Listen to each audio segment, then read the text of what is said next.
presented here for your consideration the notion that the ordinary people surrounding you every day, on the street, the bus, at the post office, or the trendy evening venue, are, in fact, far from ordinary. That these men, women, and others form their own splinter groups behind closed doors, and that these micro-societies engage in activities often more obscure than fiction. Welcome to the Sub-Subculture. Yes, hello, and thank you for joining us on the Sub-Subculture Podcast. I am your host and the leading cause of erectile dysfunction in the year 2025, Andrew. Wow. Killing all of those dicks single-handedly. Bonus Slayer 974. And I'm Joe, your Jawlines coke lord. Well, there are words there that I don't know.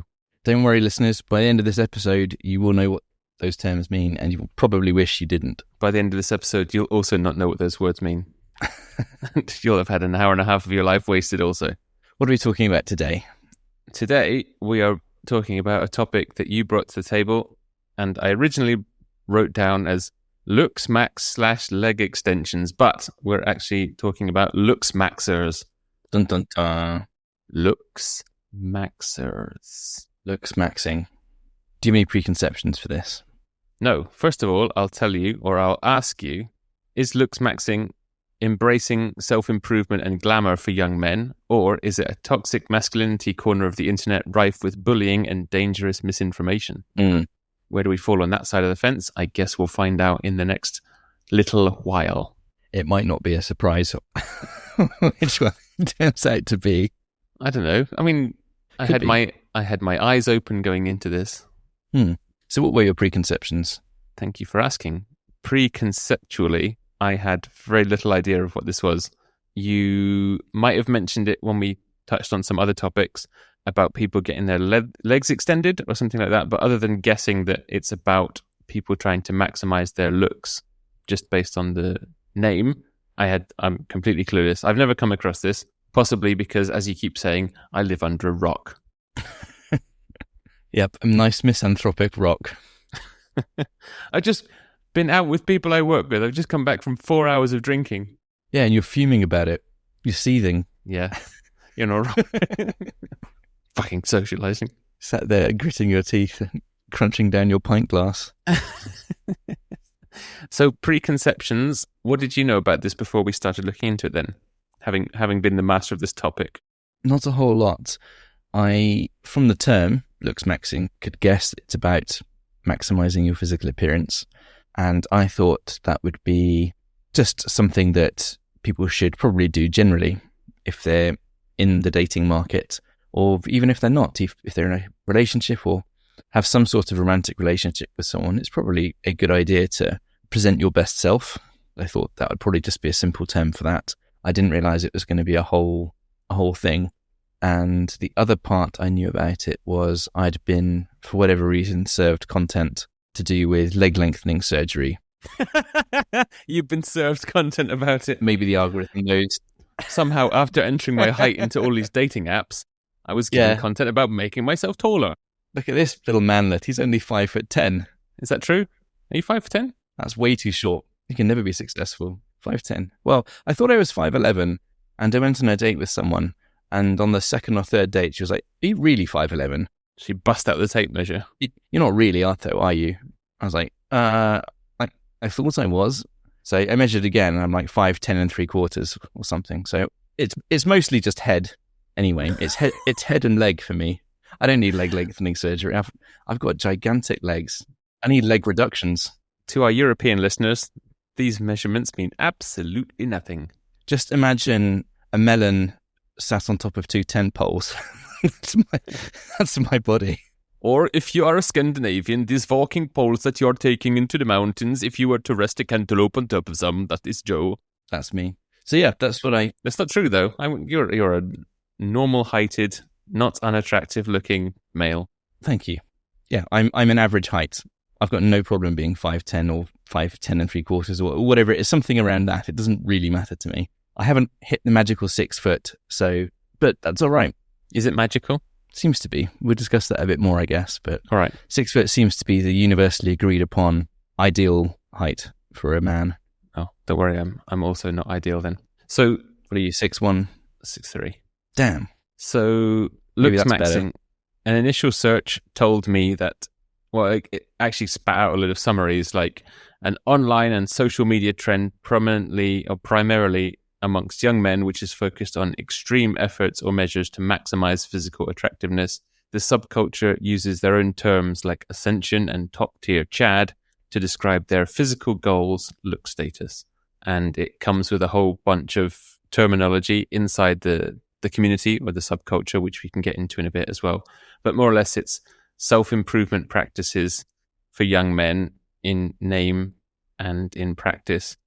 And apparently this originated from incel type forums. So that would be inadvertent celibates from the 2010s. Involuntary. Involuntary? What did I say? Involuntary celibates. Inadvertent. Oh, I guess it could be that as well. Probably amounts to the same thing. So forums on the internet of guys that weren't having sex and were frustrated about it from the 2010s, apparently spawning this kind of language, and then gaining traction more recently on social media like Instagram and TikTok, where content creators are putting out this kind of dumbass shit, let's just call it. Is it dumb? Yeah, no, entirely. Yeah. Oh, sorry, do you want to skip to the end? If you've only got 7 minutes in your life and you want to hear the... Yeah, it's really fucking dumb, okay? I think there's something to it. Roll the credits music. It's fucking stupid. Listen to the next episode. Bye. It's not entirely wrong, but we'll get into that. Whatever, normie, you subhuman. Get back in your box. Leave us chads to the real work. Ah, the terms. There's so many terms to learn. That's right. I just bust out like 3, and I don't know if I used them in the right order. I have no idea. It probably doesn't matter.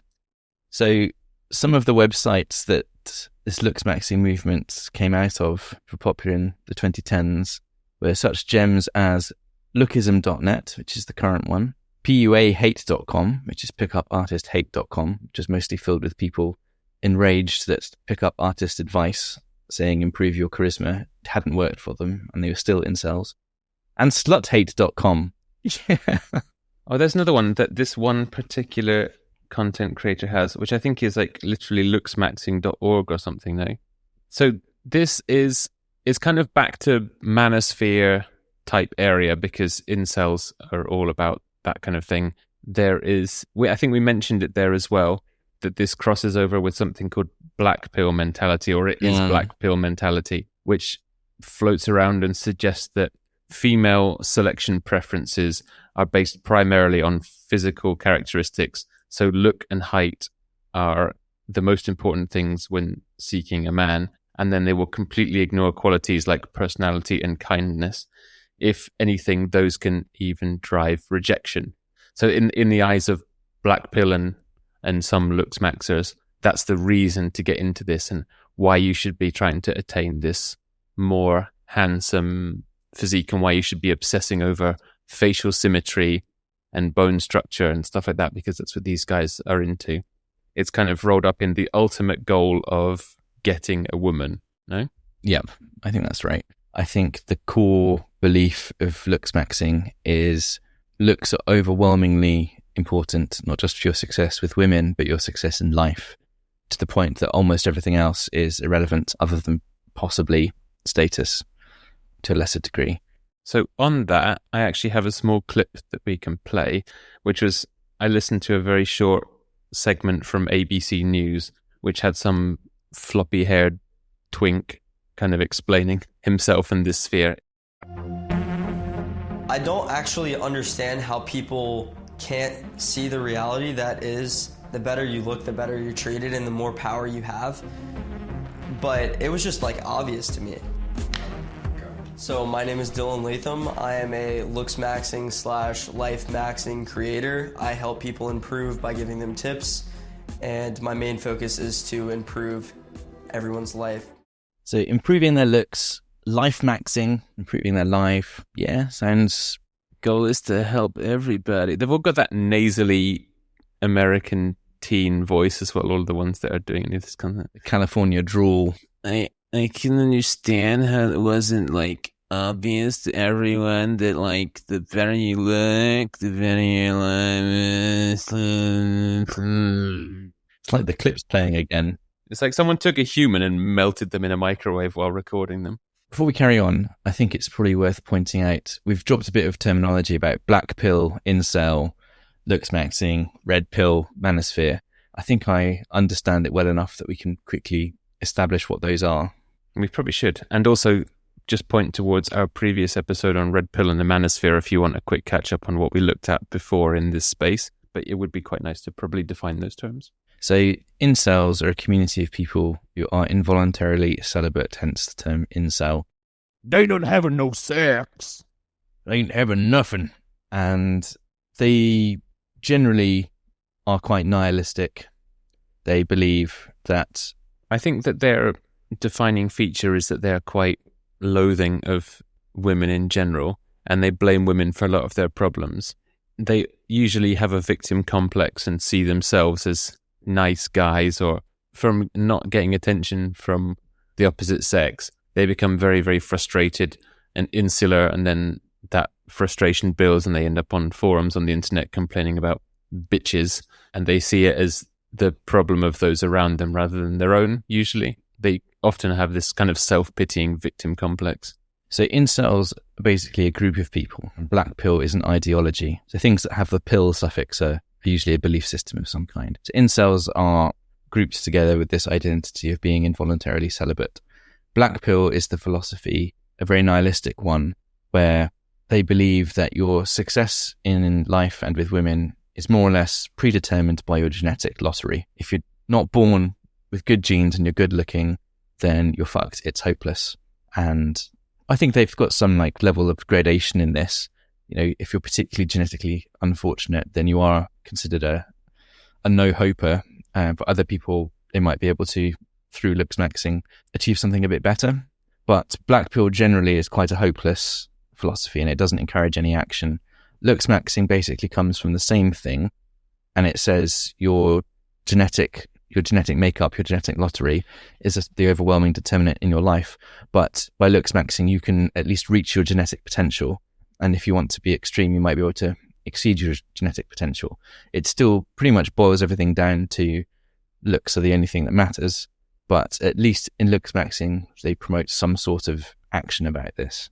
In red pill, they are also obsessed with finding ways to be attractive, except in red pill, their central belief is its status. Not so much looks, but status, particularly money and power combining to make status is the key to unlocking women and success. And then further along in this manosphere series of communities, you've got the pickup artist group. And their central belief is that looks aren't as important as you think, status isn't as important as you think. It is charisma that is king, and they focus all of their energy on hacking charisma to get what they want out of women and life. And each of these groups kind of occupies a different niche of the thing that they put centrally to their belief system. But there is a through line of we want women, but we hate women. The problematic part running through all of this is that they don't really see women as other people necessarily. It's more like a prize or an object or a status symbol. They're not acknowledging that this is a functioning human being, that they can't be treated as one mass, that if I do these things, it will unlock the doorway into woman as an entity. It's not like every person is unique and there is a person that will find you attractive for some or more of your qualities. If you're a complete under-the-bridge troll, it's very unlikely that that will happen or that you will find that person. But they kind of, they're grouping all women together as this, what did you call it before? Monolith. As a monolith, they treat womanhood as a monolith and think that there's just a key to success to unlocking the whole thing, let's say. One simple key to success, that women are a system with rules that can be exploited. And if you just hit this one key hard enough, the whole system cracks open and you've won. You've hacked it. You've found the exploit. You found the cheat code. So there you go. That's some of the stupidity of manosphere pills and ideologies and areas, which we probably shouldn't get too hung up on. And we need to delve into Looksmaxxing itself as this particular one. So this is about guys who effectively think they should make themselves more pretty. Yeah, I think. essentially, and that is probably your highest aim in life, the thing you should be focusing on more than anything else, because they believe that the better you look, the better everything in your life will be, the better you'll be treated, the more money you will earn, the more attractive you'll be, etc., etc. And these guys obsess over particular, it's not like the standard of beauty changes. They've got particular things that they think are attractive in a male facial structure. There's a lot focused on the face. There's some stuff about fitness and your body as well, but I think a lot of them focus on facial attractiveness. Facial symmetry, facial harmony, angularity, dimorphism, how different you are from women. Like your prominent cheekbones, your jaw structure, these kind of things are what they get hung up on. And there's a couple of different degrees within the Looksmaxxing community. I heard some of the terminology coming in. So we've got soft maxing and hard maxing. They love adding maxing to every fucking word. Yeah, they do. So there's a few interviews with this leading Looksmaxxer content creator called Clavicular, and he tries to mansplain that to the interviewer as well. It's like, oh, I'm not just Looksmaxxing, but I'm also like finance maxing and IQ maxing. I add maxing to a lot. It basically means to maximize. Like he had to explain that to the fucking host. Like, no, we all got it, you dumb shit. We just jaws on the floor, not because we don't understand you, but we can't comprehend how fucking stupid you are. We understand what you're saying, just not why you're saying it. Yeah, exactly, just why you think it's a good idea to say it. What did you say just before this? Soft maxing and hard maxing. So, it's so hard. This is that helpful to explain things? No, not in the slightest, but I'm glad you're enjoying yourself though. So soft maxing is basically... It's so soft. Thank you for that. I'm not even going to ask. Soft maxing is basically non-invasive things that you can do to improve your appearance.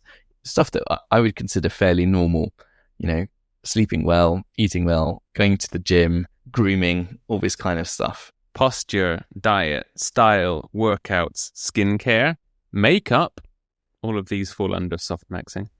Yeah, okay, because they're not invasive. Mm-hmm. Makeup is further than I would go to improve my own looks, but I would say I do most of those things to some degree. It comes up quite often, the makeup thing. That clip I just played you, this guy was immediately putting on, what's the thing that makes your eyelashes longer? Eyelash lengthening tonic. I don't know. It could be mascara. All right, Mr. Terminology. Not that I'm a Looksmaxxer or, a drag queen or anything. Drag maxer. Listen to the drag queen episode. Or don't, and better your life. But yeah, so that's soft maxing, and I would consider that not too radical. These are the kind of guys, seemingly, that started making content about Looksmaxxing and that are doing soft maxing. They're more trying to be aspirational. They come across as very confident, and they're sort of trying to uplift these followers and say, there's so many things that you can do to make yourself more attractive to the opposite sex immediately, almost, because these are it's not that difficult to, style your hair differently and wear nicer clothes. I think that's true. I think that's good advice, actually.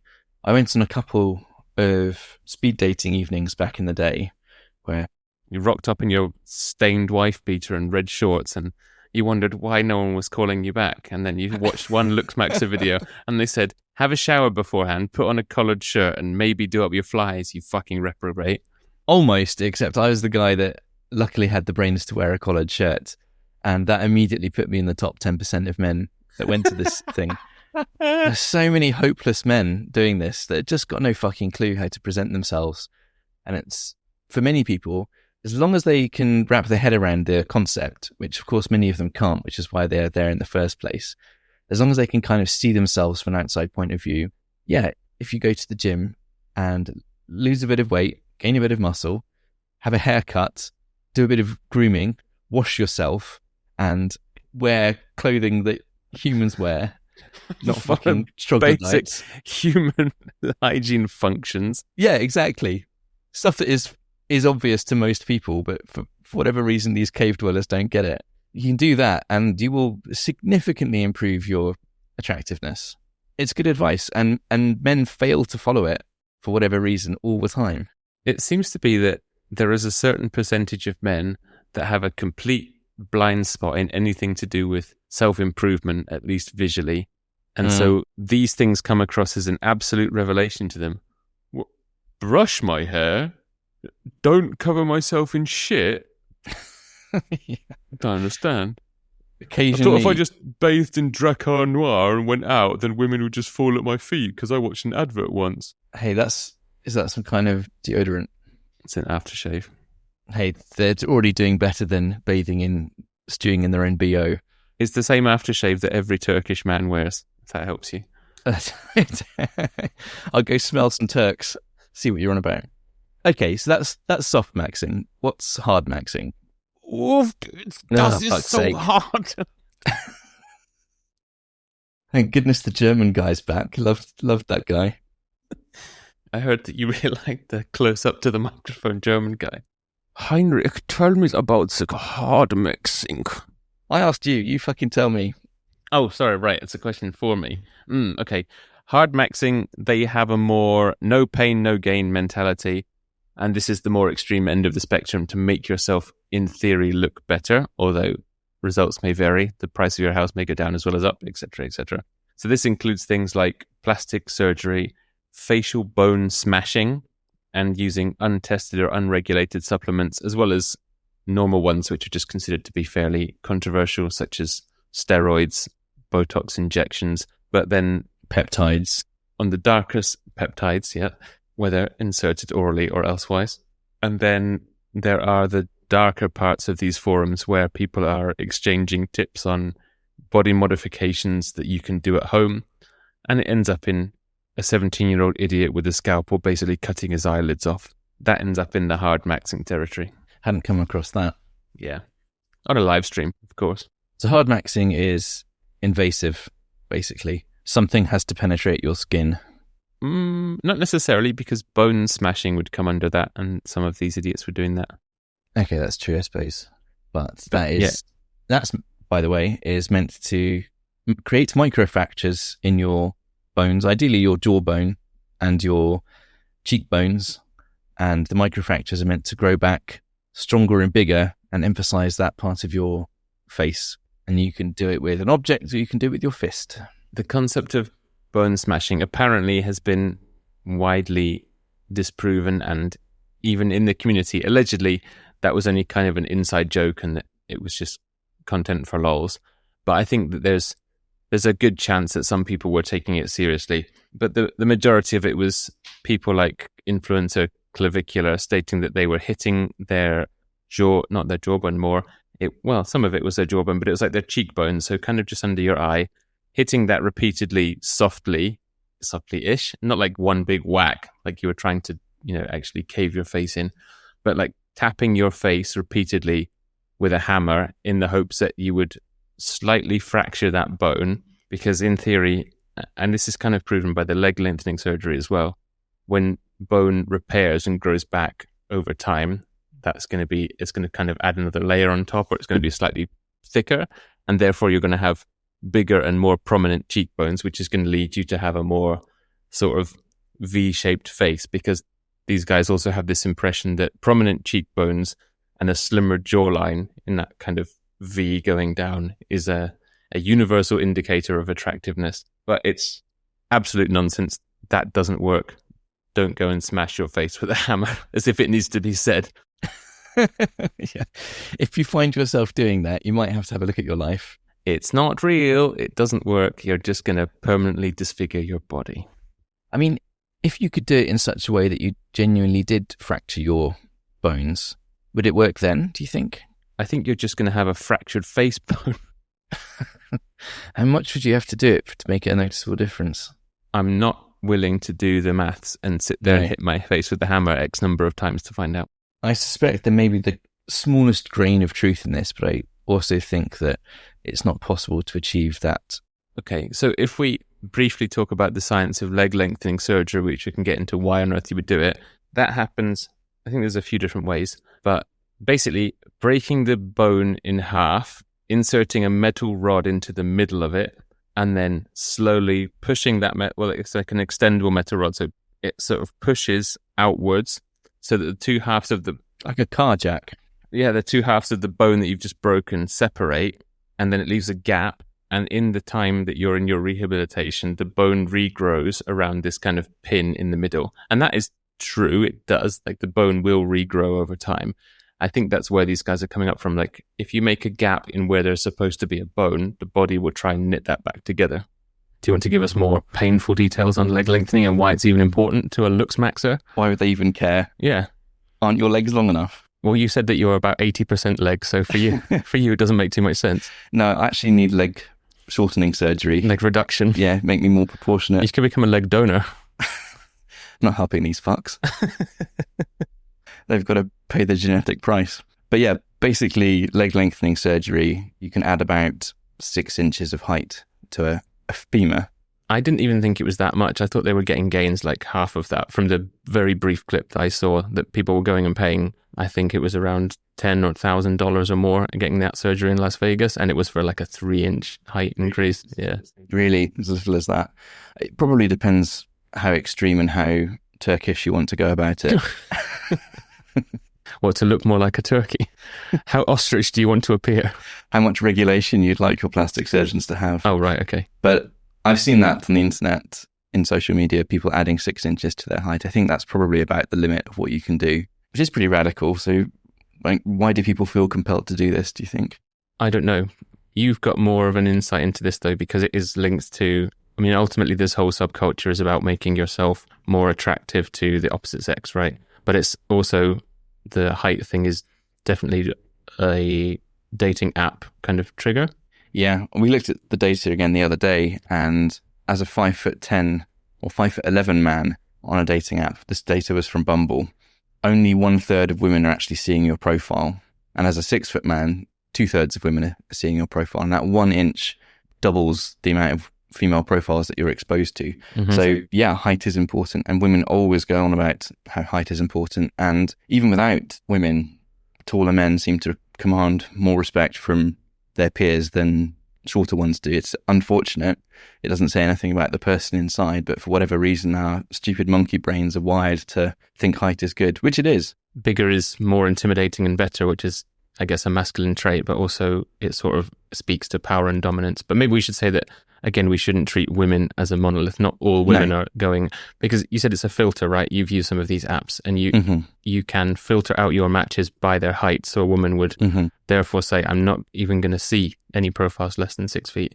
So people are either lying about their height just to make sure they've got eyeballs on it, or if they're being honest in their profile, that's why they're feeling compelled to do these leg lengthening surgeries, so that they're actually getting attention from the opposite sex. Yeah, that's what it boils down to. Sad. And, well, easy for you to say, Mr. 6'3". Sitting here in my ivory tower of other people's leg bones. It's one thing to be 5'11" and seeing 1/3 of female profiles because you've been filtered out by the other 2/3. It gets progressively worse the shorter you get. And once you're down to about a 5'2" man, there's only around 5% of female profiles are willing to look at you. Yeah, I think you had that in quite a stark bell curve of people that were interested, or the profiles that would view you depending on your height. And yeah, the extreme ends of the scale, like 5'2", were right on the bottom of that peak, which meant that very low percentages were going to look at the profiles. Virtually no one. And those are probably the women that forgot to set filters. Or that they just don't find that superficial quality actually means anything. Or that, yeah. And there are women out there who have boyfriends shorter than them or who are much shorter than average, and it's not hopeless, but it is statistically definitely making your life harder. In the gamified world of dating that is dating apps, then it's an important metric for men who want to be noticed through that way of meeting people. For sure. And what I think is really interesting about the leg lengthening surgery, so if you're a 5'2" man and you can increase your height surgically to 5'8", you are drastically increasing, if you just look at dating app data for the sake of it as a proxy for this, then you're tripling or quadrupling the number of female eyeballs on your profile. That's a very, very compelling upgrade. But what I find really interesting and a little bit sick is the guys who are already 6 feet tall getting leg lengthening surgery to become 6'6" or something like that. They were already high enough, tall enough to qualify for almost any aesthetic reason, but that for some reason isn't enough for them, and they got to go all out and become really tall. And some of these guys already have wives and children. It's like, who are you doing this for now? The piece that I saw was from a US news article, and it was talking about the guy going to Vegas to have this surgery, and he was already married. Like, he was going with his wife to get this surgery, but it was just important to him to be taller than her, even though she was fractionally taller than him. Oh, really? Okay. Yeah. This is the insecure man. I guess so. Insecure height trait. But yeah, it's not like these guys that are getting it to become extremely tall that are already 6 foot and above are going to do it because they want to become a basketball player and it's prohibitive. No. Because this is a crippling surgery. You have to be rehabilitated for months and months and months to even be able to walk.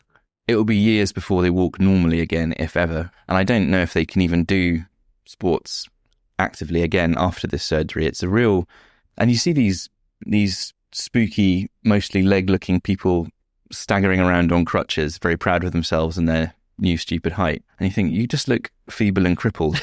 Yeah. Like, you might be tall, but... You're taller, but you've also given yourself the impression of having polio. Yeah. Brilliant. So sexy now.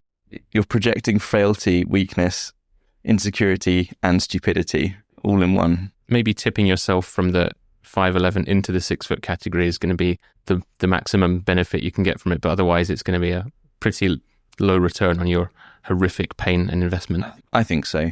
I'd say tipping yourself from 5'2" to 5'8", that makes a big difference. 5'11" to 6 foot, that still makes a relatively big difference, but it wouldn't be worth surgery, in my opinion.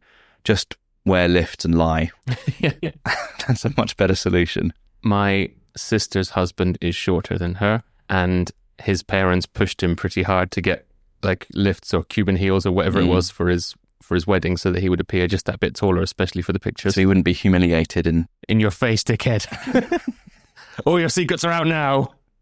Bring generational shame on the family. Yeah, it's all right. I'm bringing enough shame that this is a drop in the ocean. My dad's shorter than my mum. Never held him back. Well, that's a whole other thing. That's a whole other thing. Yeah. Holding your dad back is a different thing altogether. God, can you imagine if he was 6 feet tall? He'd been unstoppable. To bone smashing. If you do break a bone, it does knit back together stronger and thicker than previously. That is true. But that's like a total break. I don't know if it would work for a fracture. Maybe it would, but I don't think if you're tapping yourself in the face with a hammer, all you're probably achieving is just bruising your flesh. I don't think you're getting anywhere near the bone-breaking territory. If you are, you're going to disfigure your skin and your flesh. You're also going to disfigure your bone, because nothing's to say that it's going to grow back in the way that you think it is if any piece of it gets dislodged or the growth happens to be in a slightly different shape that you wanted. Yeah. So while we're playing with terminology, do you want to come up with any of the other ones that are in this community? Other stupid things that they do? So here are some terms. Ascension.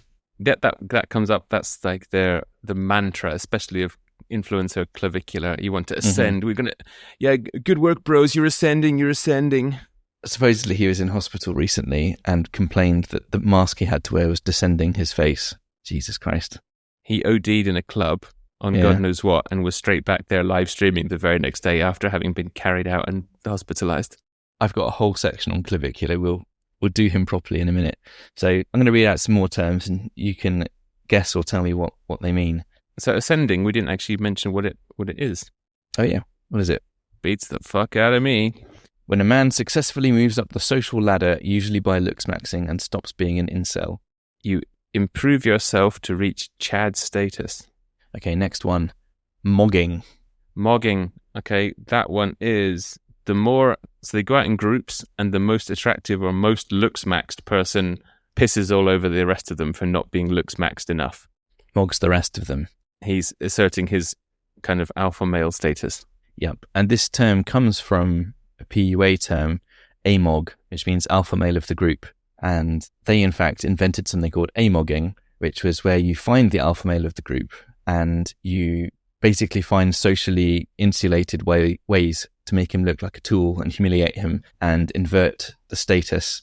You steal his alpha male status and you go up instead. And that was amogging. But now the term mogging has just come to mean looking or being better than someone. But it's something that the the most Looksmaxxed person does to the others, no? I think it gets mentioned in a couple of interviews. The interviewer says, "Are you mogging me right now?" And it's like the Looksmaxxer is doing it to other people, like putting them down. No, I think it's passive. So I think the interviewer is saying, "Are you mogging me now?" Saying, "Do you think that you're better looking than I am now?" As in, you're mogging me by being better looking here passively. Okay. I thought it was something that you actively did, Tino. I don't think so. I might be wrong.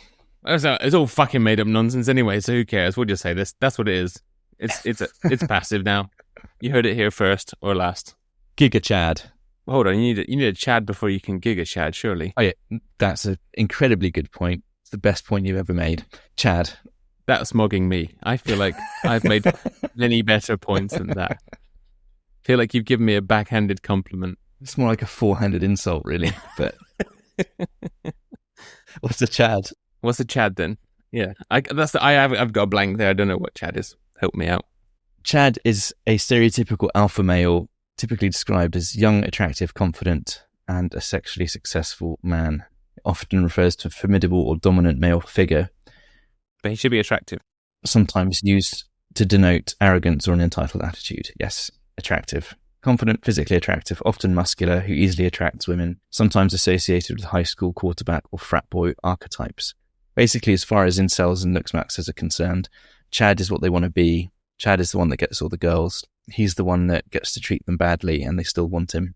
But they also hate him for that reason. Oh, yes, very much. They want to be him. Until they hate him. I reckon Henry Cavill's a Chad. I think Henry Cavill is too nice to be a typical Chad. I think Chad is usually said from a place of resentment, where it's like he's not even a nice guy. Oh, okay. I think there's probably variations on that, but Henry Cavill has definitely got the looks and status to be a Chad. He might even be Giga Chad territory. All right. Okay, so we're rolling into Giga Chad now. Now we've done Chad. What's the Giga Chad? Also, I've never done Chad. Not saying I wouldn't. Giga Chad is the absolute pinnacle of male aesthetics. Oh, Terry Crews. Okay. Yeah, he would count. Arnold Schwarzenegger. You're so racist. So racist. God. Or Arnold Schwarzenegger, I would say. Yeah, do you know the Giga Chad meme? No. Just that guy with a gigantic chin. He's ripped, huge cheekbones. There's also a Giga Chad TikTok filter, which is hilarious. It genuinely makes me laugh. But anyway. Probably have to have TikTok to use TikTok filter, eh? Probably. The less I know about it, the happier I am. Okay, cool.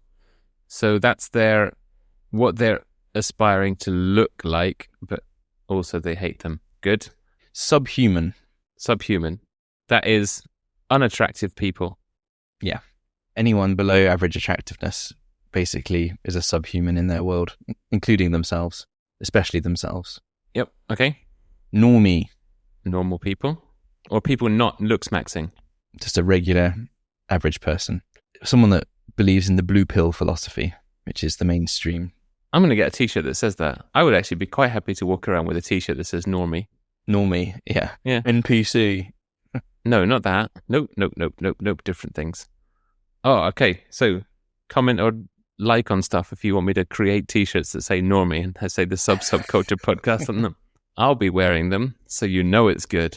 Only the finest for Andrew. Only the cheapest. I'll have your finest, cheapest wife beater, please. I'd like to make a print. So next one, Hunter Eyes. Hunter Eyes. I think this is almost, it sounded negative because it seemed to be like that kind of low set brow, almost caveman-y, squinty features. Deep set, almond-shaped eyes with no visible upper eyelid exposure. And that's why the kid was cutting off his eyelids. Yeah. Fuck's sake. Yeah. Who convinced him to do that? Himself convinced him to do that. Conversely, you've got prey eyes, which are large round eyes with visible whites below the iris, considered a sign of weakness / low appeal. Okay. Other things, Ladar, LDAR. I didn't come across that one. This is new. Lay down and rot. Okay, good. That's lovely. That's the final stage of black pill despair when you give up entirely. and you just lay down and rot. All right, cool. I shouldn't laugh. It's not funny, really. Cope or rope. Cope or rope. Mm-hmm. This is cope with it or kill yourself? Yep. It's the last remaining choice to an incel that has seen the truth. Seen the truth, i.e. that they are no-go.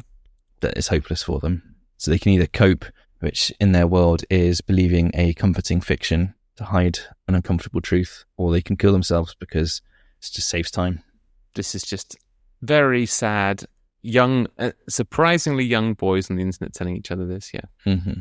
And last one we'll cover, which is a key one, halo effect. It's not quite the last one. I've got one more for okay. you, but yeah, tell me about halo effect.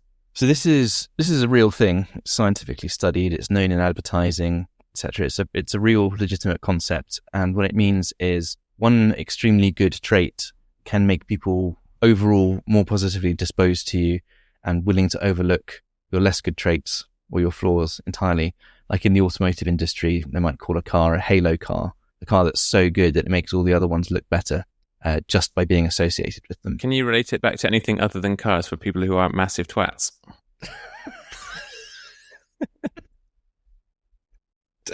Don't know why I always go with cars. Yeah, you're just setting yourself up for hurt. Sorry. Car maxing. So in trying to put it in context of what we're actually fucking talking about, the halo effect essentially is what the whole Looksmaxxing idea is based on, is if you can make yourself look extremely good, you don't even need to bother with anything else. And nothing else matters anyway. Okay. So it's not like it... And people will want to hire you, they want to hang out with you, they'll like you more, they think you're cool, you get paid more, you get better quality partners, etc., etc. It's not like if you focus on one particular thing, so it's not like if you have the best cheekbones, it doesn't matter about the rest of it. It has to be, it's more like that's the overall goal of Looksmaxxing, to look good in general, and then everything else comes with it. Yeah, I think so. But you can also apply the halo effect to one trait on your face, for instance. Say if you've got particularly stunning eyes, that halo effect might be sufficient to overcome your other facial flaws as people see it, and create an overall impression it's better than it might be if you were to sum the parts, so to speak. Okay. I got one more for you that I came across several times. Mm-hmm. Mewing. Did you come across mewing? Yes, it's something to do with pressing your tongue into your mouth to build muscles in your jaw to make yourself look more jawy and giga chatty or something. This is another one of their stupid techniques. So it should be pressing your tongue into your upper mouth. It kind of makes to try and make your jaw stick forward a bit more, and also like exercise your jaw muscles. And all I could get was that I don't see how that makes any difference at all. And if anything, it just highlighted that these guys are mostly trying to get the Zoolander blue steel look. But every time you see one of them doing any kind of picture, these Looksmaxxers, it's more or less that's what they're almost going for. I think they were all deeply affected by SpongeBob SquarePants when they were kids, because they're all quite young guys, right? So SpongeBob SquarePants would be a cartoon that would have been on at some point. And there's that meme now that's popular, like Beautiful Squidward, where he's got the jawbone, pouty lips and stuff. Yeah. I think they've all somehow taken that to heart, and they actually think that's what beauty looks like. So now the Looksmaxxing is just trying to become Beautiful Squidward. It's taken it to an extreme. Yeah, that's a Giga Chad face. Yeah, there you go. So these are some of the terms. These are some of the practices a little bit. We've talked about they would do extreme things like either smash their faces with hammers. They might have leg lengthening surgery. So it's also worth adding that they have a sort of pseudoscientific system for measuring, for trying to formalize and there we go. Objectify. So measure beauty objectively to do with distance ratios on your face, the distance between your eyes and your outside of your skull, the distance between your eyes and your mouth, and measure all sorts of stuff, and certain ratios are considered optimal and others are considered ugly. They say they try and make it sound scientific in how they are measuring the aspects of your face in comparison to each other. Yeah, and this is basically no different from Victorian skull measuring. What did they call that? I can tell you exactly what they call it. They called it phrenology. Phrenology, exactly. It's just a modern interpretation of phrenology. It's not based in anything other than perhaps you can see when someone, if for instance your eyes are 3 times wider than your head, you might think that person's a hammerhead shark. That person looks like a fish. Yeah, that's not considered attractive.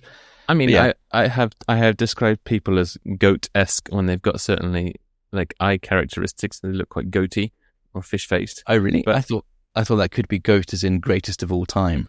no, I have never used it like that. Actually, this does touch on what is kind of worrying for me, and that these guys are trying to use these face measuring, and this is what's more beautiful, because it sort of touches on what was happening in 1920s Germany with eugenics and racial purity. It's definitely more than a little bit eugenicsy. So phrenology is the measuring of bumps and stuff on your head, but the Germans also had physiogenomics, and there were whole textbooks written about it where they were trying to prove that you could accurately judge someone's personality traits and their behaviors based on their facial characteristics. So you might say that someone had particularly Slavic features, and that would mean that they had kind of squintier eyes, maybe a darker hue, and that they would generally therefore act in an untrustworthy way. It was just racism. Like, this person looks like they come from this, and therefore people like this are terrible. It was trying to find a scientific justification for racism. Yeah. That's the kind of thing it is. So when they're going back to eye ratio measuring and how far apart your jaw is from this, and this says whether you're, it all rings those same alarm bells for me. Like, we've been here before, guys. So let's talk about clavicular. Let's do. Braden Peters, as he used to be known. Sorry, clavicular. Which he takes his name from the clavicle. The collarbone. Yeah. Which is apparently a venerated bone in the human body if you're a Looksmaxxer. Because if you've got a visible clavicle, wide clavicles, like wide shoulders, that's considered attractive. Because they think of this kind of triangular shaped torso as being more attractive because you had wide set shoulders and then coming down to a thinner waist. It's definitely better being triangular that way than the other way. That's generally not considered so attractive. With a huge waist and narrow shoulders. I'm triangular outwards in 3 dimensions. So the base of my triangle starts at my waist and the point extends outwards forward. It's the dilbert build. Is that helpful? It's the dildo build. So yeah, Braden Peters, aka Clavicular, is 20 years old, and he's sort of become the face of Looksmaxxing as a content creator, as a streamer. What do we know about him? He's been in quite a few interviews lately. I didn't realize he was that young. Although when it says that he got his kind of start in 2021, then that makes sense. This whole thing moves very quickly, and this is quite a modern phenomenon. So I watched a video called "The Internet's Most Depraved Looksmaxxer" about him, which probably sets the tone. And it says he started out as a confident and good-looking kind of motivational coach type content creator. He was telling people about glowing up, which we've not covered as a thing, but I think that just means looking prettier or something. That's just a female term for Looksmaxxing. Fine. And he was more or less just trying to make his content more attention grabby for guys and giving them workout tips and how to look better, how to do their hair and stuff like that, right? That's one version of it. I thought he probably started a bit more hardcore than that. Okay. What else have you got about him? He smells like old socks and doesn't eat his broccoli. Oh dear. He should eat his broccoli. He's not optimized fully. So I think the stuff that he was just a face of self-improvement content. His message initially was, with enough effort, anyone could be beautiful. What's his message now? Now he's become this kind of pseudo-religion for young men, apparently. So his website that I was trying to find earlier, looksmax.org, that's more or less right, where people can subscribe for his tips. Buy his course. Some extortionate rate, exactly. If this is sounding familiar because you've listened to the Manosphere Red Pill content, you're not wrong, because he's also, as his content's grown and as his following's grown, he's done a lot of collaborations with douchebags in that space, including Sneeko and that guy that's on Fresh and Fit. Yeah. So he's been on all these kind of Red Pill guys' channels, and from his early starts, assuming that's correct, that he was talking about the more soft maxing side of things, he got into hard maxing very quickly. He's talking about substance abuse.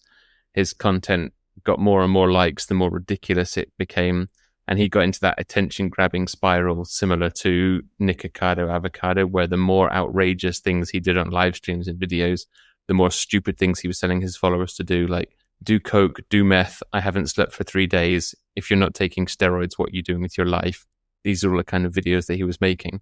And therefore, people just watch it because you're watching someone's life become a car crash. Yeah, that's how streaming seems to work. That's how you get people's attention for 8 hours a day or longer. His view on steroids was he started doing them when he was 14, by the way. What the fuck? Yeah. What the fuck? Yep. He's an interesting dude.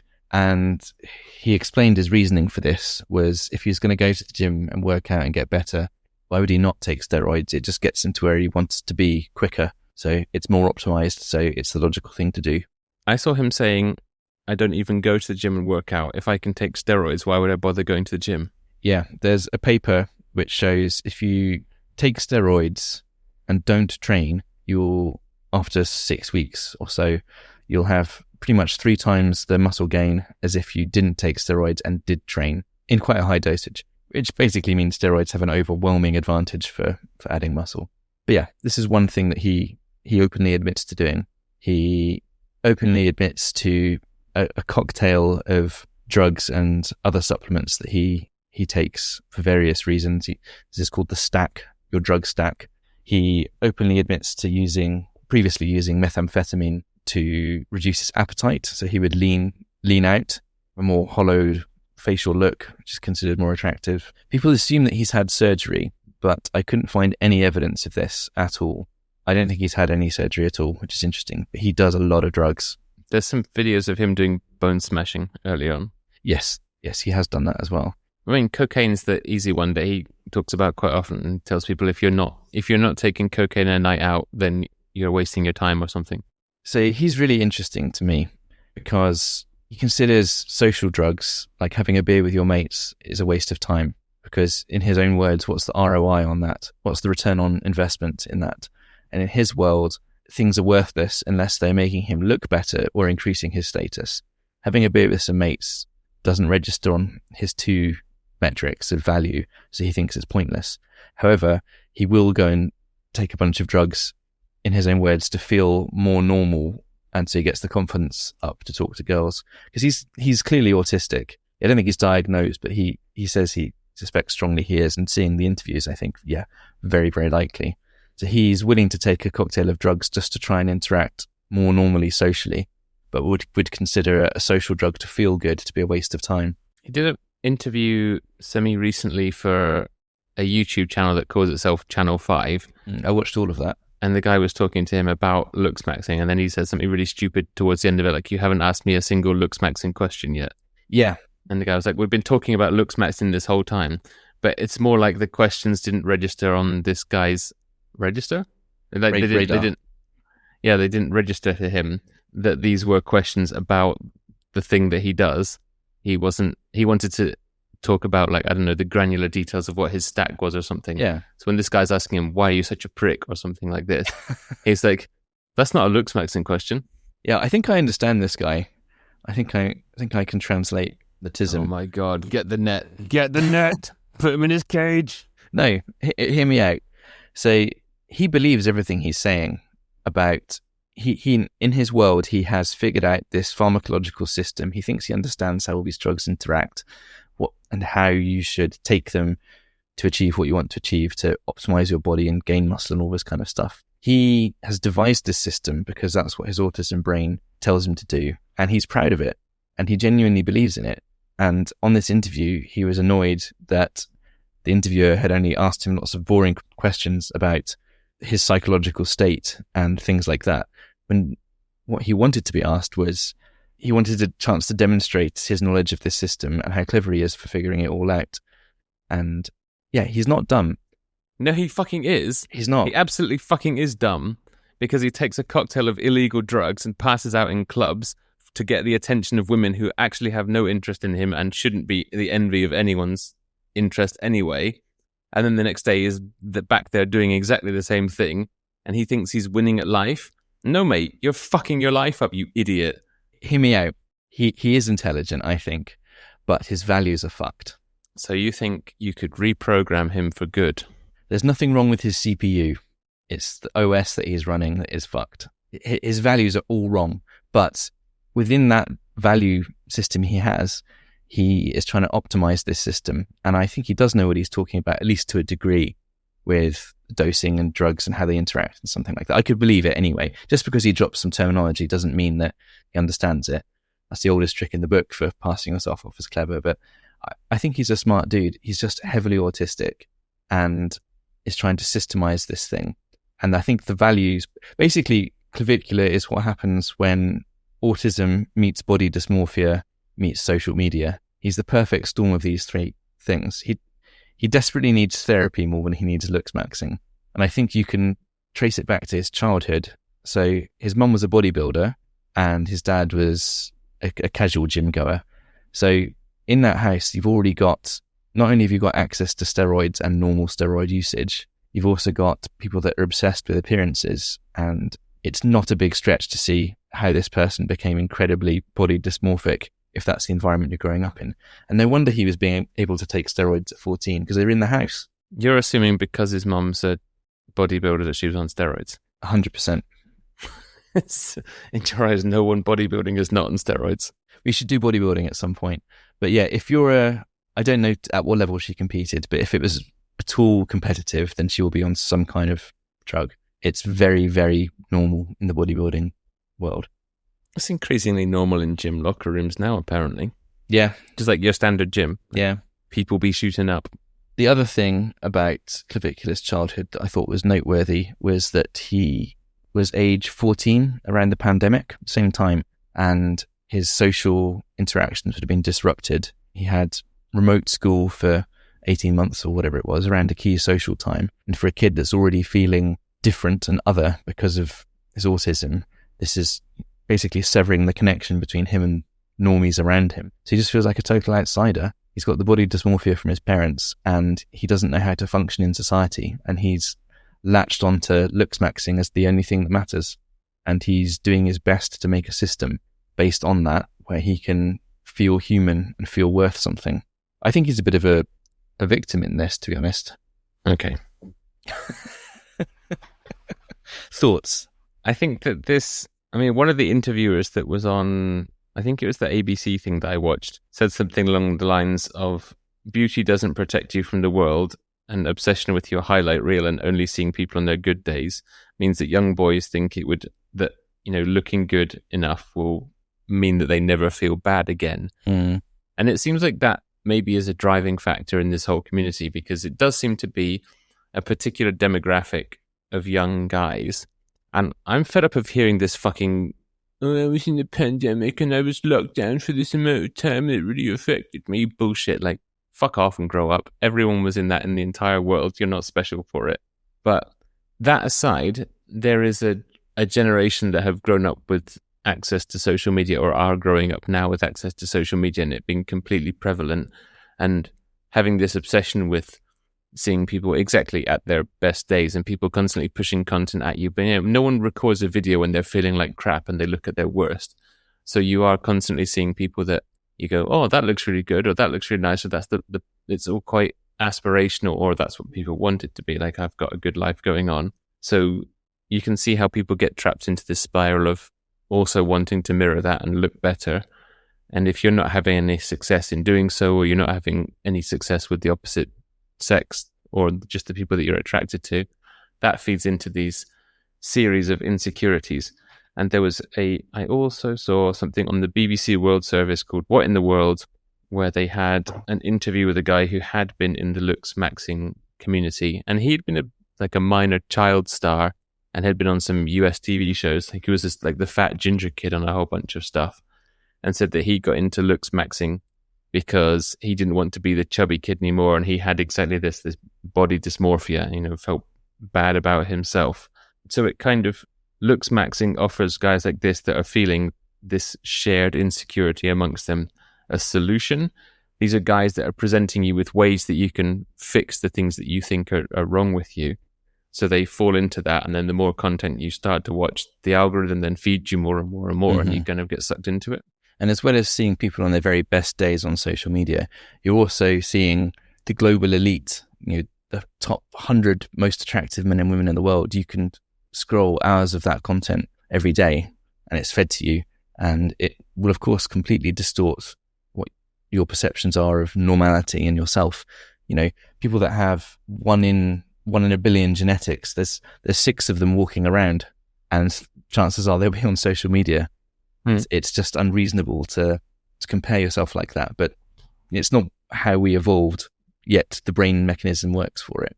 He also said that when he started getting into it, he did find it to be a community that maybe if you bring the, lockdown, homeschooling, isolation side of things, and incels, typically that's a group that are shut-ins and feel isolated.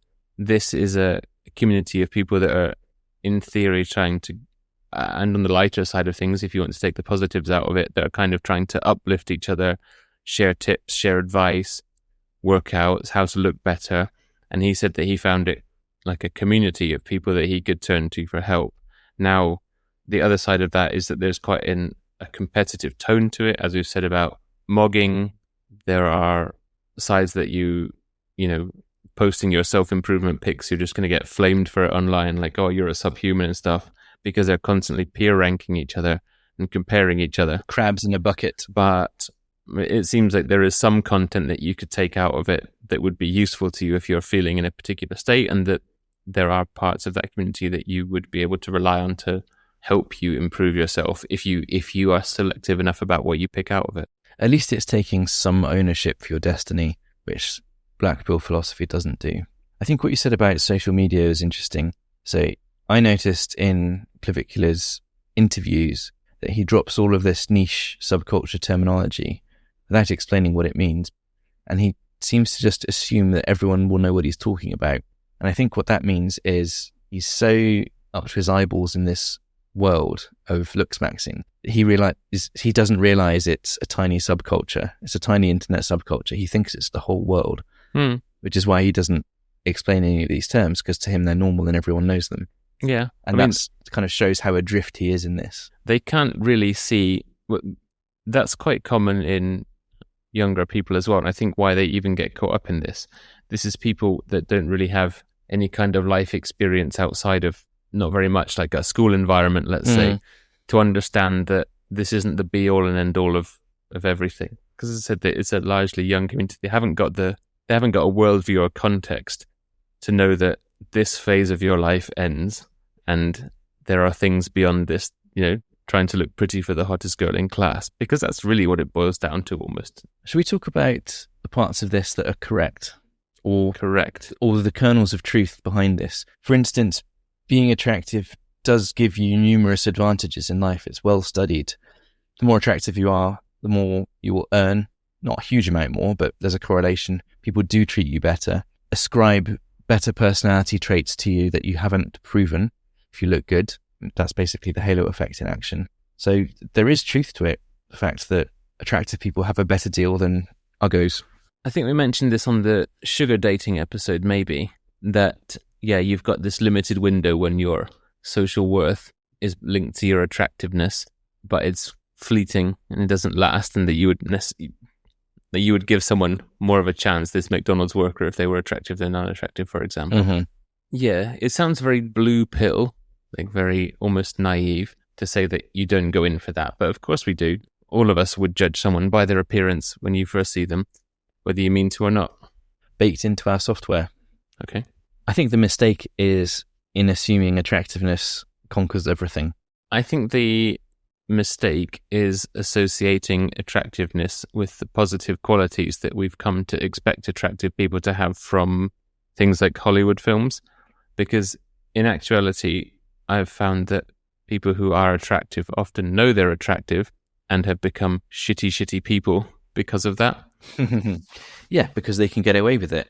Yeah, I mean, if they've realized that, then they use it and play on it and think it will get them everywhere. And this kind of feeds into the black pill worldview of these people who are attractive know they can be shitty and they're not socially punished for it, so they keep doing it. So this being physically attractive seems to just trump everything. And they see chads who are very attractive that treat the women that they're with badly, and they're so attractive that these women don't care. Obviously, that's not all women, but you do see examples of this where it's like, this guy doesn't even like you. He treats you like shit. Why are you still going after him? And it's like, he's just so beautiful that it short circuits their brains. And you see guys doing it as well. It's not a uniquely male or female issue. I'd like to think that it's a smaller and dumber percentage of the human population that do that, though. I don't know. I'd probably do some pretty dumb shit if they're hot enough, knowing I shouldn't. Really? Not now, obviously, but back in the dating days. I definitely went on more dates with people than I should have, but sometimes I'd go on a date with someone very attractive who was catastrophically boring. Possibly these things were linked. And they were so attractive that I thought, there's nothing here, but I want to go on another date with them, just in case that they suddenly turn out to be a bit more interesting. Do you not think that that's like, I don't know, staggeringly shallow? No, I almost feel like it works the opposite way around. People like alarm bells would be ringing, like, why is this person dating if, in your opinion, they are universally attractive? Yeah. Like, wait a minute, there's got to be something wrong with you if you want to be with me. Yeah, exactly. That's a good self-defense mechanism. I don't know if it's a good I'm not one. going to do any dumb shit for you because what's the punchline here? There's clearly something wrong with you. Oh, it's my testicles. It punched in the testicles. Something that's worth mentioning as well is this is not a uniquely Western thing. I would say it's actually probably more rampant in East Asia, like I'm China. glad we got to this because I want to blame the Koreans for this. The bloody Koreans at it again. I think so. Right, okay. He's energized. He's ready to go. He's ready to rip some new K-holes. Okay, well, that's good. So I was watching one of these things, especially the one that I played the clip of, this twink-looking fucking motherfucker bellend. And he was walking down the streets of South Florida. And it looked a bit like this red pill content stuff where he was shaking the hands of young guys. And it was like these really dumb 14, 15-year-olds that had shopping bags with them. And it was at 9 o'clock at night or something. First of all, what the fuck are you doing with your life? Where are you? And what are you out shopping at 9 p.m. in your teens? Like, go home, Brendan. Anyway, and they were recognizing him from his content. It's like, oh yeah, good work, guys, you're ascending. And he's out there just trying to grow his following, right?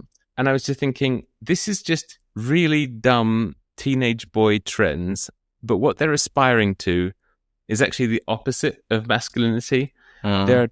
They're just too stupid to realize it, and they haven't got the perspective. And I kind of blame this K-pop sensation for coming through, because all of those are very pretty and what would have traditionally been called very feminine-looking facial features of J-pop, K-pop artists, which are growing in Western influences. And I think they're kind of trying to look like this with the cheekbones and the drawn-in faces. But all the practices as well, they are just a modern version of what's been pushed on girls and teenagers for decades, if you're feminine, from the likes of magazines, but it's just in the digital age. So like, I don't know, Teen Crush and Heartthrob magazines, but they're now being pointed at boys. And I'm saying boys, I'm deliberately not saying men because they're not, where they're obsessing over their looks and giving each other makeup tips and fashion advice. And I don't know, the best way to stick your fingers down your throat to throw up or some shit like that. Yay. Before, when it was aimed at girls for decades, when they were printing like glossy published magazines that they could buy monthly and weekly, it's all regulated and editorialized, and therefore there has to be some degree of sense checking to it. And now it's just people unfiltered putting their absolute garbage on the internet, influenced by God knows what, with unsafe bullshit like bone smashing, and somehow young men are now falling for it. But these are all very, very feminine, or, you know, in my grandpa generation eyes, very feminine traits and qualities and characteristics that they're following. So I don't really think it makes any sense. I think it makes sense in the context of the role of men in society and how that's changed, especially in modern countries where women have been empowered, have joined the workforce. Men are no longer the sole providers. Men don't do manual labor as much anymore. Men aren't seen as the doers that they used to be. Women aren't the homemakers that they used to be. And I think the sexes have equalized a long way, and a lot of traditional male roles now are just not available in the same degree as they were. And it's harder for men to feel useful, competent. I think they're wondering what they really offer now to a partner. And they're basically offering to women the same thing that women have offered men for years, for centuries, which is sex and companionship.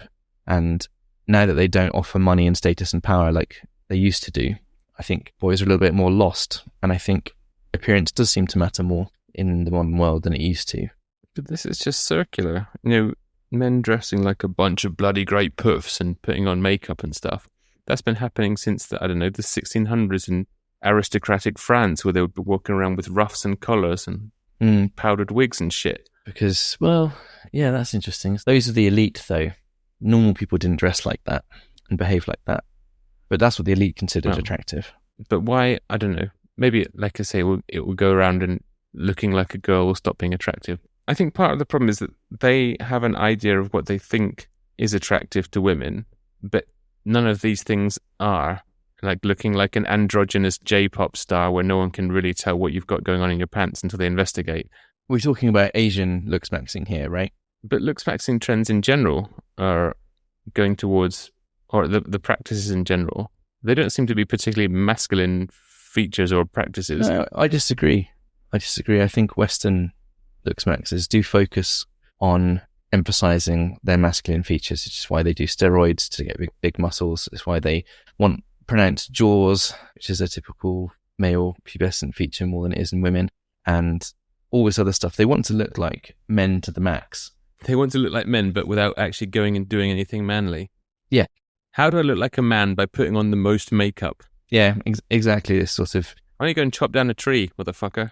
It's an obsession with appearance rather than an obsession with competence. Honest way to being a worthwhile man. I think I've derailed your point, though. You think there's an Eastern Looksmaxxing community that's at odds with it, or doing the same thing? Or? What you're saying about people emulating the look of K-pop and J-pop stars and these very pretty, feminine-looking boys, and that seems to be more of the standard for men to aspire to in Eastern society. I didn't do any research on that side or the details of why that might be. But there are interesting differences that I did come across. For instance, in the West, we're more about, I guess there might be certain things which are considered universally attractive, but we emphasize the individual a bit more. And in Asian cultures, they seem to emphasize uniformity a bit more. And they all sort of, these influenceable types who are posting this content and having surgery done to themselves, they're all trying to achieve the same look, the same as each other. And then that beauty standard changes a bit because the algorithm identifies something new that people respond to. And then they go after that instead as a sort of, there's hundreds of these women walking around with similar looking faces and things because they all want to look like each other in that particular standard at that particular time. So I think women in Asia seem to have an increasing obsession with plastic surgery. Obviously not all women, which I guess that's in the West as well. There's an increasing number of younger girls that are willing to have invasive or semi-invasive features in their face from a younger age, like Botox and like lip fillers. And you can see it on the street here, just walking around, like these are normal girls, and it looks ridiculous, absolutely ridiculous. You can see it from a mile off and you think, how did you ever think that was a good idea? But this, I don't really think it's this, well, it's related to Looksmaxxing in that it's a feminine obsession with your looks taken to an extreme. That Looksmaxxing is definitely a male phenomenon and the equivalent of. Yes, the culture that comes under the name Looksmaxxing is a male thing. But the idea of enhancing your appearance is not uniquely male. Very much not. It's traditionally a female preserve if you go back far enough. Although men have always strived to look good as well. It's just, it goes back to what we were saying in the dating episode, how women rate men on multiple dimensions, not just physical attractiveness, but resources, status, competence, social confidence, intelligence, humor, all this kind of stuff. And men rate women on far fewer. Hence, women have optimized themselves for being nice to look at in previous years, and men didn't have to obsess over attraction. They could, if they were strong in a couple of other areas, then fine, they were still considered a worthwhile partner because women looked at all of these traits.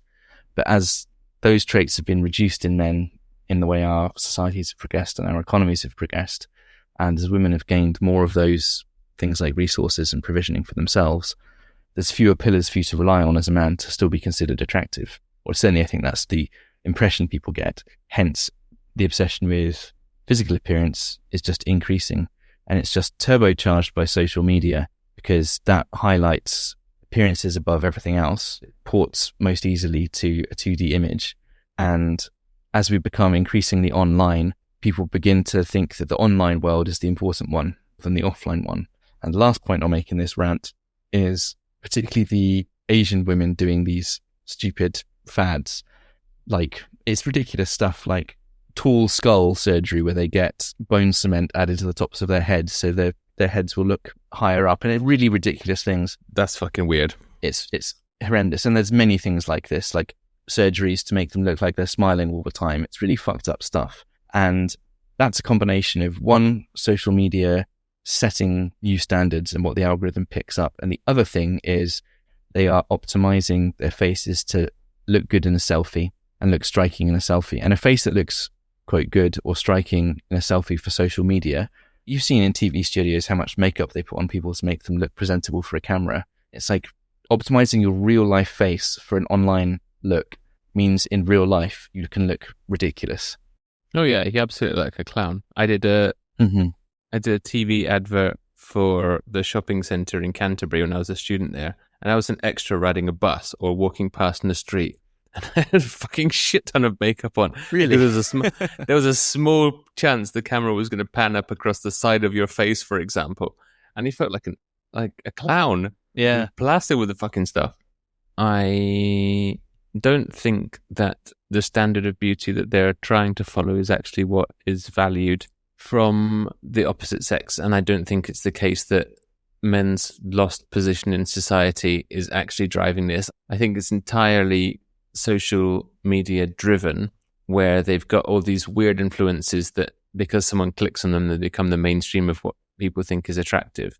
If I had to guess, I would say that women are not looking for different virtue signals in a man in terms of attractiveness from what they have been for X number of 100 years, not because we're all cavemen and we want to drag people off by their skulls and rape them in a cave, but more because what women and girls that you know have really said, oh, I want to go home with an androgynous K-pop looking motherfucker that is completely smooth everywhere, that you don't know whether they're a male or a female. That I would say that's in the majority of people that find that attractive. But yet somehow, if an algorithm picks it up and these guys are very young and very impressionable and they think that's what people want, and they've not had much success up to this point, because let's not forget this is kind of from an incel community, it makes them think, oh, that's what I need to shoot for. And one of the interviewees was actually saying that it drives them further into it. It was a guy who was actually a Marxist. I didn't really make any notes on it because most of his stuff was too wrapped up in his ideology. But he had been into Looksmaxxing, and now he's making Marxist-type videos on YouTube. And a very natural segue. Looksmaxxing is what Marx warned us about. So some of his points were very coherent sounding, if just because he made very big sounding sentences. But a good point that I think he did make was that this obsession with what they consider to be perfection in themselves actually makes them more isolated, because they start thinking, well, there's no way I could go and talk to a girl or another person in reality until I've achieved this kind of Chad status of perfection. And therefore they become more insular. Yes, they're working on themselves, which is a good thing, but it also means they're not even risking human context, which just makes them more withdrawn and therefore more socially retarded. I think as well, people are confusing social media success with real life success. Yeah, for sure. And they're optimizing appearances for social media. Like, also, I can get women and I get attention, I get likes, I get followers, comments, all this engagement. I must be doing something right. Can't fucking talk to women in real life. Oops, you've optimized the wrong thing. Like them going, oh, I want to be as big as Clav, or oh, I must be big because I was on Sneako's live stream. And for your layman on the street, I was like, I don't know what 3 of those words mean. I wouldn't have known what those other influencers were unless I'd done an episode looking at how fucking stupid they were as well. So yeah, it means a lot to you in this tiny world, but it's just the schoolyard pushed globally. Now, someone might have made fun of you in school for wearing the wrong shoes, or because such and such didn't like you when you asked her out on the playground. Or my penis was too big. Oh, they were relentless, harping on about that. And then we woke Joe up. But it's that kind of like very closed in mentality blown up somehow to the whole world. None of that shit matters, really, what was said in the playground. And none of that shit that gets said on social media actually matters because you can always just switch it off. Yeah, but I think there's a growing belief, a subconscious belief in people that the online world is more important than the real one. Okay, so listen to me very closely, everyone, all 12 of you who listen to this. It's not real. It doesn't matter. Switch it off. Put it down. If you lose your phone, then that world ceases to exist, and it's brilliant. I thought I lost my phone the other weekend, and the more worrying part was that my banking details are on there. Not that I wouldn't have access to my X account or my emails, because none of that means anything, and I don't have any of it. So, last thing I want to say about Clavicular is he's quite a tragic figure because, one, I think he's quite intelligent. He's clearly been like a software engineer or a finance bro or something like that. Two, he's actually naturally a very good-looking guy, and he didn't need any of this stupid Looksmaxxing shit to be a good-looking guy. He's almost good-looking despite that. And in fact, a lot of people that take Looksmaxxings to extremes make themselves look worse rather than better. But the point I'm making is his total rejection of things like charisma and conversation ability and charm and all of these things that we consider normal parts of not just attraction and talking to the opposite sex, but just being a human. He's completely written those off as unimportant. Yet for him, they were the thing he needed most. He didn't need to be any more attractive. If he'd Rizmaxed. You mean objectively? If it hadn't been his opinion, yeah. Those are the things he should have fixed rather than focusing on his looks. Yeah, and now he's this drug-addled robot facing criminal charges for various things, and he's obviously not happy. You can tell in interviews he's not happy. He's completely misunderstood what it is to be human. And Looksmaxxing is the last thing he needed. He needed, well, one, therapy for starters, but two, just to work on his personality, because that's the thing that's holding him back, is he actually wants. But I think this whole subculture holds itself back for exactly that reason I just mentioned, that they focus on themselves and then cut themselves off more. If anything, they need to understand that I don't think they can necessarily push the happy clappy tambourine message that everyone's beautiful in their own way, but you need human interaction, otherwise you're not going to learn how to interact with other humans, whether that be the opposite sex, the same sex, the ones you're interested in, whatever. But all of these things, all of the people that are interested in it, as I said, they're very young, and they've got this incorrect assumption about the social media world being more important than it is, and therefore they're neglecting any real life interactions that could have steered them down a better path, or they would have actually got realistic feedback from it rather than just posting on Looksmaxxing forums from other bros and getting validation or criticism from them and thinking they have to please those guys and getting lost in that message and it never actually equating to the things they thought they wanted. Yeah, I think we've covered dark side really already. It's quite clear that this is mostly dark with a sprinkling of light. Yeah, I don't think that it even needs its own dark side segment because nothing we've really talked about is particularly positive. I think you know what's next. Our favourite section. Section. Is it sexual? Is it sexual? That was Scandinavian accent, more like a Finland, because everything is drawn out. But Sven, do you find this to be sexual? That's an interesting one, because yes, it's sexual in the sense that trying to attract and, to use the Looksmaxxing term, slay women is... Are they using that as well? I'm glad that's carried forward from drag queens. I was really afraid we weren't going to get to use that. No, it means a different thing, I think. Slay. Slay means to shag. To have sex with, if Yes. you're not a British person from the 60s. If you're not Austin Powers. But anyway, yeah, so that is kind of the goal, but it's also unattainable for a lot of the support base of this community. And people like Clavicular, whilst he might have made himself look good, he's also made himself completely repellent, the vast majority of women. But yeah, this is a primarily sexually motivated subculture, I would say. Well, I would kind of argue the other way. So I think it's sexually motivated, and it's the main end goal is to get women as an object, because they don't really... That's the bit we didn't really touch on. The dark side of things is that this does feed into a misogynistic and hegemonic masculinity worldview of things, that women are a commodity to be achieved like a trophy, and that they have these monolithic characteristics, like they only are interested in looks, for example. But I think we covered it briefly, but that's a sort of slight rundown. But the subculture itself and the practices that they're going through are not sexual in themselves. So no one is really watching Looksmaxxing content and getting off on it, nor are they getting off on the creation of it. So it's sexually motivated, but it's not a sexual subculture, as it were, I would say. Yes, I think that's a good distinction. I guess then, would you be into Looksmaxxing if you've got some sympathies for clavicular and have been around the dating scene and think that there is some value in what they're saying?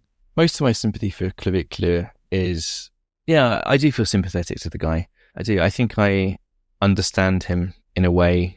I spend a lot of time with neurodivergent people, and I'm quite comfortable interpreting how they say things. And I think many normies don't understand that. So I feel like I understand him quite well. He needs therapy, and yeah, I hope it's not too late for him. It almost certainly is. He's 20. He's super young. It's definitely not. He just... Well, that's true. That's true. But he's very far down a dark path. His parents apparently... He just needs a good slap and told to get off of social media.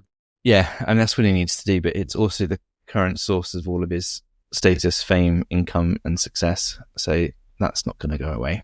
Yeah, but all he needs is someone to go and lock him in the woods for 6 months and realize that there's something outside of the little black mirror in his hand. I could deprogram him. Exactly. But I'm not going to get that chance. If you think that, especially that he's potentially neurodivergent, he would probably even be more accepting to that if you can present it in a way that he can ingest that information properly and he can see the value in it. Then you could probably flip him quite quickly. He'd be like, oh, nope, you're right. Maybe. Well, if I ever meet him, I'll try. Would I be into it? I think I've said before, the soft maxing part of this, I do try and optimize within reason. I put some effort in to my appearance and presentation and not getting too fat and going to the gym and all this kind of stuff, because I do think it matters. It improves my life. I don't go super all in on it because I think I'll get diminishing returns and it takes my resources away from doing other things like, I don't know, jerking off, DIY projects around the house, jerking off, exactly. And I put in an amount that I think is well rewarded. I don't obsess over my appearance or anything like that, but yeah, I think to a degree, I think it's beneficial for most of us to put some effort into presenting ourselves well, because there are advantages, and it's also just respectful to your partner, I think, to continue to look good for them. That's fine, but I don't think that's what Looksmaxxing is. So you're talking about just maintaining a good level of personal hygiene and physical appearance. Yeah. Looksmaxxing is the absolute obsession with that and becoming your driving goal, and you think that that is the only thing that matters in your life. So in that respect, you would not be into it, but you can see that there are some positive aspects in some of what they're saying, in that they are based in good practices that everyone should probably just be doing anyway. Yeah, very well put. And I fundamentally reject the premise of Looksmaxxing, which is being physically attractive trumps everything. Yeah, it does help for sure, but they go way too hard on that. What about yourself? I mean, based on the standards or the parameters that you've just defined, I bleach my hair and I put an effort into what I wear when I go to work every day, which is different to the clothes that I would wear outside of work. You bleach your asshole. That's different. No one sees that. Why are you bothering? That's just for you on the stream. Oh, okay. Cool. So I put an effort into how I want the world to perceive me, and I do put some importance on how my looks are interpreted by the wider world, let's say. I don't really go in for, or it doesn't matter how I look if I'm competent enough, because people do, the first bite is with the eye when it comes to food, and the same is true of people. So I dress how I want people. Like if I'm making a first impression, I could be making a first impression on someone every single day of the week when you meet them in the office or outside in the street. And I would like that first impression to be a good one. So I put some value in it, but it's not the be all and end all of everything for me. And No. I wouldn't go down that path, because I absolutely neglect my physical fitness, for example, when it's convenient or it's not convenient or whatever. So it's not something that I obsess over. Does that answer your question? Not really. Yeah, it does. It's what a well-adjusted human might say. Ugh, To the dreadful. surprise of all. I don't want to sound like that. Beep, boop, boop. Have you learnt anything? Have your preconceptions been challenged? Let me check my notes and see if I did learn anything.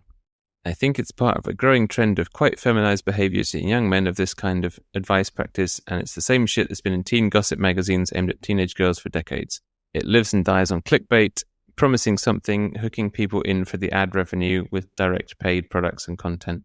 That's all I really learned. Because I didn't know what it was to start with, so I've learned what it was and some of these terms. It hasn't made me feel favorable towards it, and I think that it falls into, and some of the content creators fall into the same pitfalls as mukbang, as red pill, in that they notice once something is getting them attention, they do more of it and get more outrageous, and they drive towards the join my academy, join my subscribers club, blah, blah, blah, because that just feeds into social media content creator personality BS.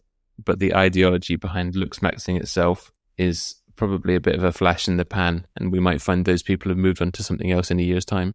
I agree. It's basically just a standard red pill streamer grift with a slightly different flavour of sociopathic philosophy. Oh, sociopathic. It's a big sexy word. Masochistic. I think there's an element of that in there. Because you don't go and hit yourself in the face with the hammer if you're well adjusted and think everything's fine. Yeah. That's one of those situations that even if it seemed like a good idea before you did it, whilst you're doing it, just have a look at the optics of it and think, this can't be right. Or you've got to have something fundamentally wrong in the old think sponge to go like, this is worth it, this is the right thing, like when you're midway through face smashing. Although, as I said, potentially widely disproven. Yeah, pseudoscience, isn't it?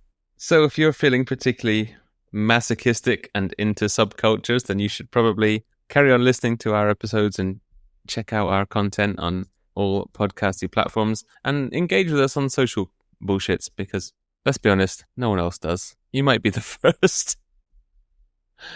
You can find us on X at Sub-Subcultpod, on Instagram at Sub-Subculture Podcast, and our own Reddit page, our Sub-Subculture Podcast. So leave us comments, your suggestions for future episodes, and if we cover them, we would definitely say it was all your idea and this is why you ruined the internet by letting us speak about it. And in fact, if anyone's listening that is into Looksmaxxing, leave us a comment and tell us what you think you get out of the community, because I would be fascinated to know. Well, so what are we talking about next time? Mr. Yosef? Great fucking question. Yosef, you should maximize your looks because you are such a sexy man, Mr. Yosef. Okay, now, what the fuck's wrong with you? Mr. Yosef, I will pronounce your name only like Shut Yosef. your fucking cockhole.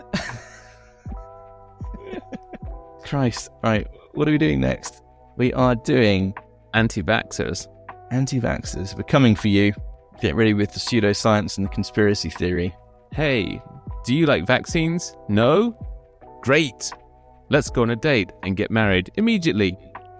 I know someone that did that. I wondered where that came from. That's odd. Yeah. He met his wife on an anti-vaxxer website. And that was good enough. That was it. Didn't need anything else. Let's wrap this up. All right. He said the thing. He said the thing we're going. He said the thing. Obey my dog.